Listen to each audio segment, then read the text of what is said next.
বিসমিল্লাহির রহমানির রহিম। Hello my dear student, আসসালামু আলাইকুম। তোমাদের সকলকে অনেক অনেক প্রীতি ও শুভেচ্ছা জানিয়ে শুরু করছি আজকের আলোচনা। আমার আজকের আলোচনায় থাকছে রসায়ন প্রথম পত্র অধ্যায় 4 রাসায়নিক পরিবর্তন পার্ট বি লেকচার 6। এই অংশে আজকে আমি ডাইনাইট্রোজেন টেট্রা অক্সাইড এর বিয়োজন বিক্রিয়ার কেপিএ রাশিমালা প্রতিপাদন করব। আসো ডাইনাইট্রোজেন টেট্রা অক্সাইডের বিয়োজন বিক্রিয়ার কেপিএ রাশিমালা আমরা প্রতিপাদন করতে শিখি। আমি তোমাদেরকে এখন বোর্ডে নিয়ে যাচ্ছি। দেখো, রসায়ন প্রথম পত্র অধ্যায় 4 রাসায়নিক পরিবর্তন পার্ট বি লেকচার 6। এখানে কি লেখা আছে? 1 নম্বর কোশ্চেন, ডাইনাইট্রোজেন টেট্রা অক্সাইডের বিয়োজন মাত্রা আলফা ধরে নিম্নলিখিত বিক্রিয়ার কেপিএ রাশিমালা প্রতিপাদন করো। আমি তোমাদেরকে আজকের আগের লেকচার 5-এ বলেছি যেটা বিয়োজন মাত্রা দেওয়া থাকবে সেটা দিয়ে আমরা কাজ শুরু করব। কিভাবে? যেমন দেখো, এই ডাইনাইট্রোজেন টেট্রা অক্সাইড বিয়োজিত হয়ে 2 মোল NO2 উৎপন্ন করে। অর্থাৎ যদি আমি বলি এটা 1 মোল ইস টু, এটা হচ্ছে 2 মোল, তাহলে 1:2। তুমি যদি এটাকে আলফা মোল ধরো, এটা কিন্তু তৈরি হবে 2 আলফা, দ্বিগুণ, এই যে 1:2। এটা যদি 5 ধরো তাহলে NO2 হবে 10, মানে দ্বিগুণ, 1:2। তো আমি যেহেতু এটার বিয়োজন মাত্রা আলফা, তাহলে এইটা তৈরি হবে কিন্তু 2 আলফা। তা আমরা এখন কি লিখবো জানো? মনে করি ডাইনাইট্রোজেন টেট্রা অক্সাইড আলফা মোল বিয়োজিত হয়ে 2 আলফা মোল NO2 উৎপন্ন করে সাম্যাবস্থা প্রাপ্ত হয়। এই কথাটা লিখবো। আসো দেখো কি লিখছি। মনে করি, সমাধান শুরু হলো, অ্যান্সার শুরু হলো। মনে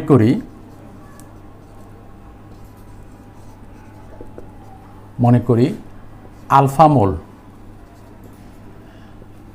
N2O4 বিয়োজিত হয়ে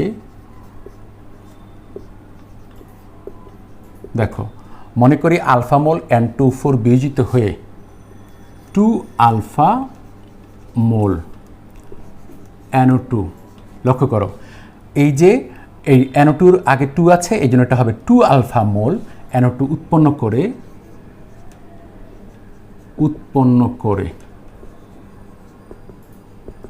করে সাম্যাবস্থা প্রাপ্ত হয়।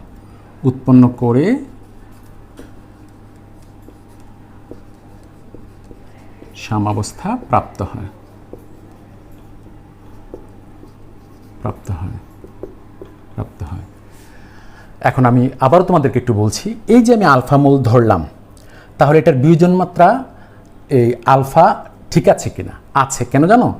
আমি কিন্তু N2O4 1 মোল আছে ধরেছি। যেমন আমি যদি বলি বিয়োজন মাত্রা কি, মনে করো তোমার 100 টাকা আছে, তোমার 3 টাকা খরচ করে ফেললে তোমার টাকার বিয়োজন মাত্রা হচ্ছে 3/100, কারণ যত চলে যাবে ততকে ভাগ করতে হবে পুরাতনটা দিয়ে। 100 ছিল, 100 দিয়ে। তো এটা 1 মোল ছিল, আলফা মোল যদি চলে যায় তাহলে এটার বিয়োজন মাত্রা কত হবে জানো? α/1 ছিল 1 মোল, চলে গেল আলফা মোল, তাহলে বিয়োজন মাত্রা হবে α/1 ইকুয়াল টু হচ্ছে আলফা। তাহলে দেখো এই যে বিয়োজন মাত্রা আলফা, ব্যাস, যত বিয়োজন মাত্রা দিবে ঠিক তত মোল বিয়োজিত হয়েছে ধরবে, আর ধরতে হবে যে মূল যৌগটা সেটা 1 মোল, তাইলে বিয়োজন মাত্রা আলফা থাকবে। এই জন্য আমি বিয়োজন মাত্রা আলফা ধরেছি। আসো তাহলে এখন আমি লিখব, দেখো কি লিখছি। N2O4 উভমুখী চিহ্ন 2NO2। লক্ষ্য করো, প্রাথমিক অবস্থা আমি এখানে লিখব প্রাথমিক অবস্থা। এটা কিন্তু 1 মোল, আর এটা হবে 0 মোল। প্রাথমিক অবস্থায় উৎপাদন হয় না। এরপর দেখো সাম্যাবস্থায়,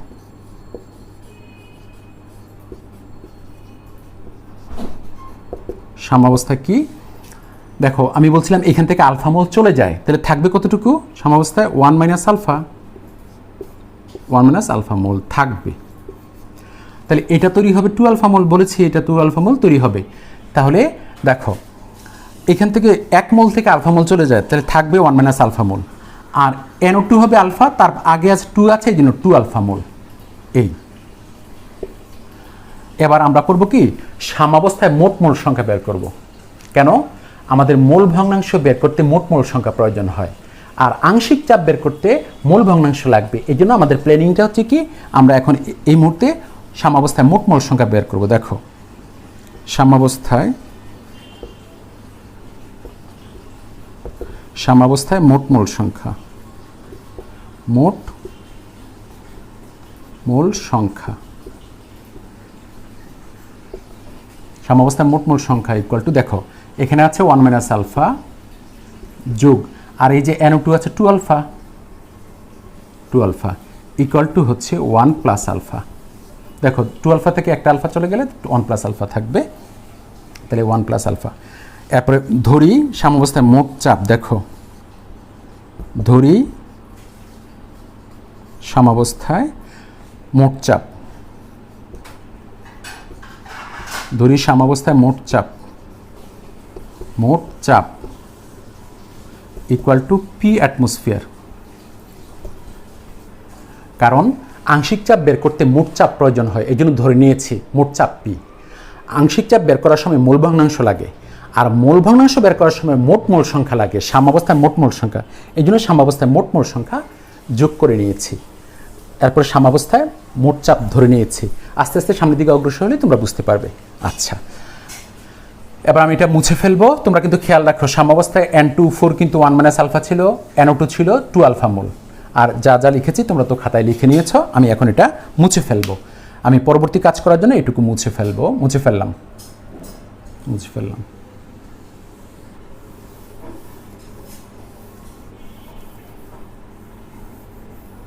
এখন আমি লিখবো, আমরা জানি, দেখো আমরা জানি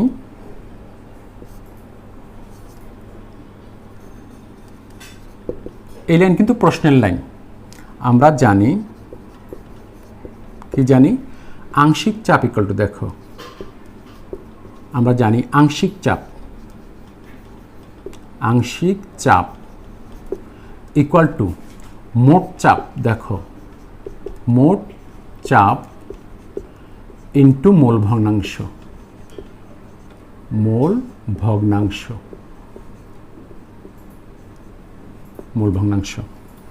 এখন দেখো কি লিখছি,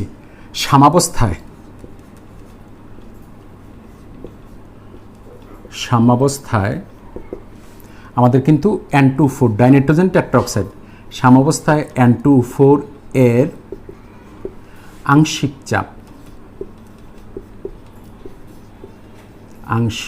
চাপ কমা দিয়ে কি লিখবো, দেখো পি, এই জায়গায় হবে N2O4। আংশিক চাপকে পি দ্বারা প্রকাশ করা হয়, নিচে যে যৌগটা সেটা লিখতে হয়। এটা ইকুয়াল টু হচ্ছে, দেখো মোট চাপ কিন্তু পি ছিল, ইন্টু মোল ভগ্নাংশ। কার মোল ভগ্নাংশ লাগবে জানো? N2O4 এর মোল ভগ্নাংশ লাগবে। কীভাবে বের করবো? মোট মোল সংখ্যা হবে নিচে, মোট মোল সংখ্যা কিন্তু 1 প্লাস আলফা ছিল, 1 প্লাস আলফা। এবার উপরে হবে N2O4 এর সাম্যাবস্থায় যে মোল সংখ্যাটা ছিল, সাম্যাবস্থায় ছিল 1 মাইনাস আলফা। দেখো উপরে লিখেছি 1 মাইনাস আলফা, এই যে P into 1 minus alpha by 1 plus alpha পেয়ে গেলাম। এবার দেখো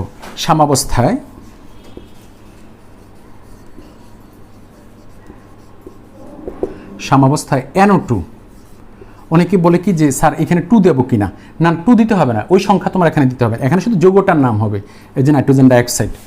NO2 এর আংশিক চাপ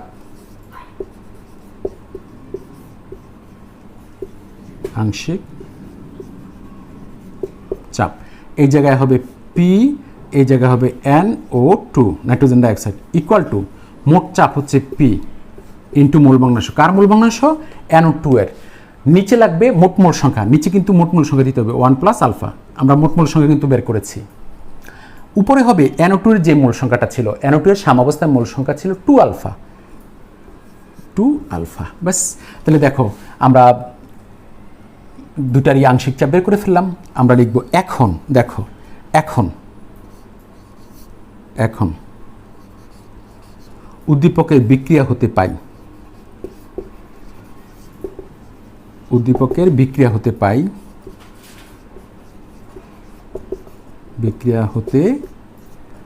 কি পাই? দেখো উদ্দীপকের বিক্রিয়া হতে পাই কেপি ইকুয়াল টু, এই যে দেখো এই হচ্ছে উদ্দীপকের বিক্রিয়াটি, তাহলে উপরে হবে PnO2, উপরে হবে স্কয়ার, আর নিচে হবে PnO2O4। তোমরা এটা জানো আমি কিভাবে করেছি। NO2 এর আংশিক চাপ PnO2, এটার পাশে 2 আছে বলে এটা পাওয়ার হয়ে যাবে, দিয়ে দিলাম পাওয়ার। এরপরে দেখো N2O4 মানে ডাইনাইট্রোজেন টেট্রাঅক্সাইড, PnO2O4 মানে ডাইনাইট্রোজেন টেট্রাঅক্সাইডের আংশিক চাপ নিচে, নাইট্রোজেন ডাইঅক্সাইডের আংশিক চাপ উপরে, কিন্তু যেহেতু তার আগে 2 ছিল এই জন্য পাওয়ার 2 হয়ে যাবে। এখন মজার বিষয়টা দেখো, এটার মান বের করেছে এটা, আর এটার মান বের করেছে এটা, তাহলে এটার মান যখন বসাবো সবটার উপরে স্কয়ার হবে, আর এটার মান হচ্ছে এটা, বসাবো, বসিয়ে দিলে সিম্পলিফিকেশন করলে আমরা কে রাশিমালা পেয়ে যাব। তো এটা বোঝানোর পর তোমাদেরকে একটু আমি বলে দেব মানে আংশিক মূল ভগ্নাংশটা কীভাবে বের করে, তাহলে একটু তোমাদের ক্লিয়ার মনে হবে। তাহলে এটা করলাম, উপরটা মুছে ফেলবে, দেখো উপরটা মুছে ফেললাম, আশা করি তোমরা লিখেছো।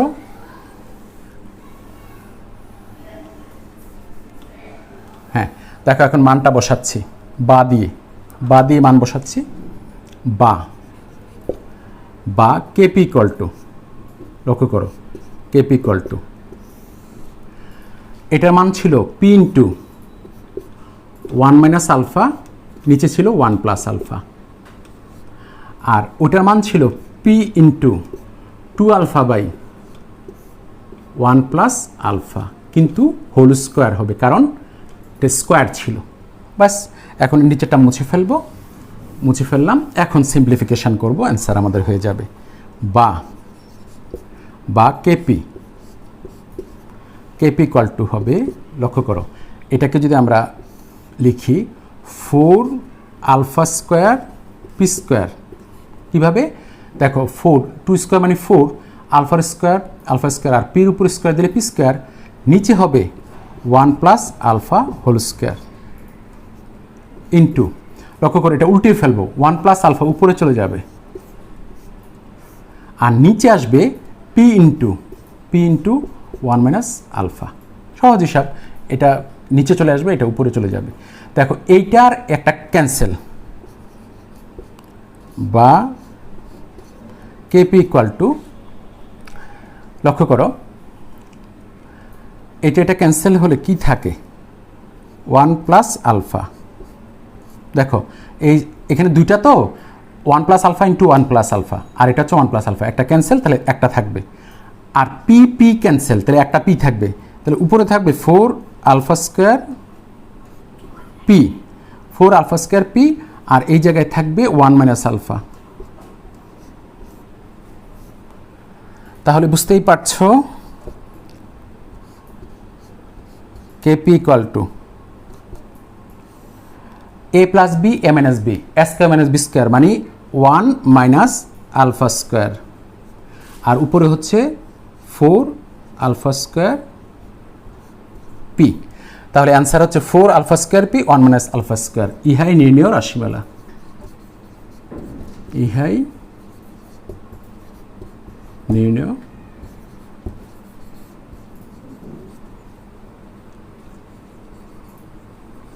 রাশিমালা, ইহাই নির্ণয় রাশিমালা। তাহলে N2O4 উভমুখী চিহ্ন 2NO2, এই বিক্রিয়ার কেপি রাশিমালা কিন্তু 4 alpha square p 1 minus alpha square. আশা করি তোমরা বুঝতে পেরেছো।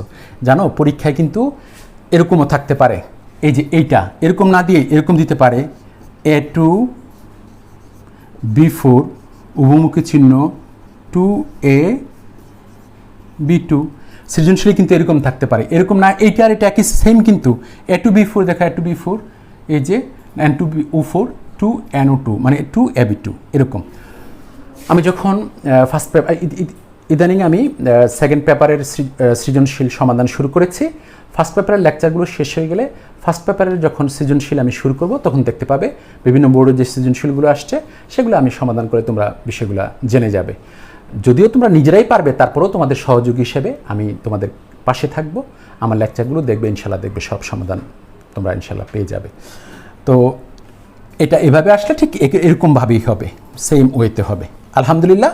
তাহলে এই বিক্রিয়াটির কেপি এর রাশিমালা হচ্ছে 4 alpha square P 1 minus alpha square, ইহাই নির্ণয় রাশিমালা। মুছে ফেললাম। তবে তোমাদেরকে মূল ভগ্নাংশ, আংশিক চাপ এগুলোর যখন সংজ্ঞা পড়াবো তখন সেদিন আমি ডিটেলস আলোচনা করব। তবে আমি জাস্ট একটু বলি, মনে করো একটা পাত্রের মধ্যে N1 N2, মনে করো এ আছে N1, বি আছে N2। এখন এ আছে N1 মোল, বি আছে N2 মোল।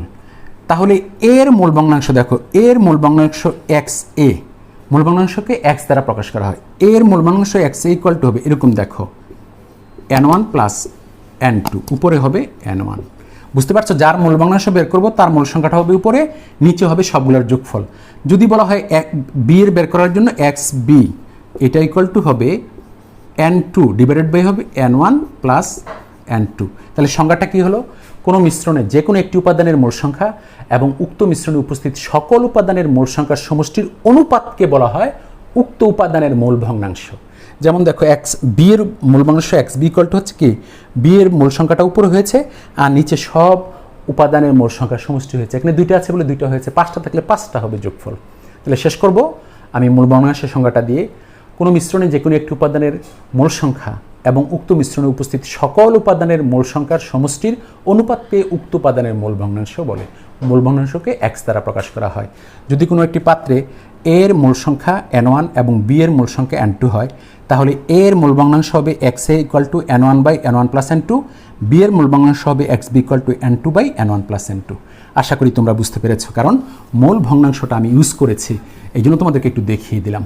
আলহামদুলিল্লাহ, N2O4 এর বিয়োজন বিক্রিয়ার N2O4 এর বিয়োজন বিক্রিয়ার কেপি এর রাশিমালা এতক্ষণ ধরে আমরা প্রতিপাদন করেছি। তোমরা সকলেই আমার পাশে ছিলে, সাথে থেকে দেখেছো, বুঝতে চেষ্টা করেছো। আশা করি তোমরা বুঝতে পেরেছো।